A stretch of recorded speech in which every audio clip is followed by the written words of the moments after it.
It's interesting because there are different adjectives that describe me and that describe my music. I think of myself as kind of quirky and fun and offbeat. But I think of my music as maybe more magical, or trying to create this ethereal universe, or trying to kind of bridge these two universes, actually, between Indian music and Western music, in a maybe very reflective, personal way. But personality-wise, I'm actually not like that. So neither of my parents are musicians, but I do have a grandfather who is very musical, who I actually never met. I was the only grandchild who never met him. And I feel very deeply connected to him because we share a lot of interests, not only music, but many other interests. So I wrote this piece it's actually called Jhula Jhula, which uses two folk songs. One is from my grandfather. We have many recordings of him singing. And so one is from that side of my family, and the other is from my grandmother from my father's side of the family, who, very differently from my grandfather, I grew up with her. And so she would sing me this lullaby called Jhula Jhula. And so I used those two songs and I kind of combined them together and fused these two sides of my family and also Indian folk song with Western classical music.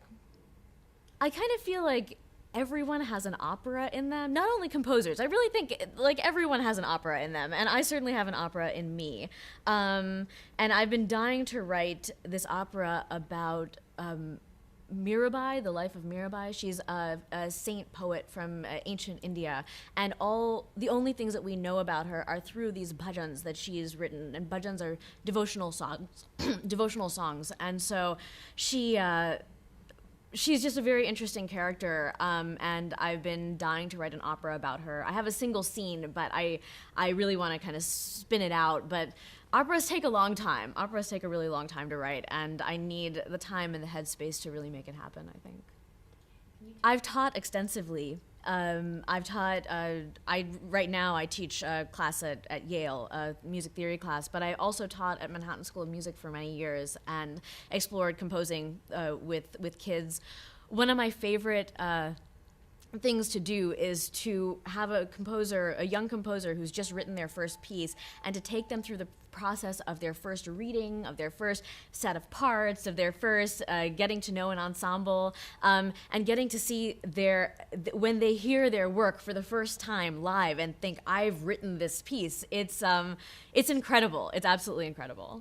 To me, it's very important that both Indian audiences and Western audiences can find something in my music, because I think there's been a whole history of appropriation of Indian elements into Western music, and in that entire history in Western music, there are not many pieces where someone who is a connoisseur of Hindustani music can come in and feel like there's really something for them in that music. It's appropriated to a degree where it doesn't feel Indian anymore. And I don't want to do that. You know, I am from both cultures. I am a first-generation Indian American, and it's important to me that both Indian listeners and Western listeners alike have something to take away from my music. When I was younger as a composer, I always struggled with the role of harmony in my music, and I always felt like maybe there are these harmonies that I'm not hearing. And when I started studying Indian music, what I realized is that what I was hearing was melodies on top of one another, and not necessarily harmonies in the vertical sense. And so now I can sing what I want to express, but before I started studying Indian music, I didn't have the capacity to do that, and I did feel like there was a gap in my music before.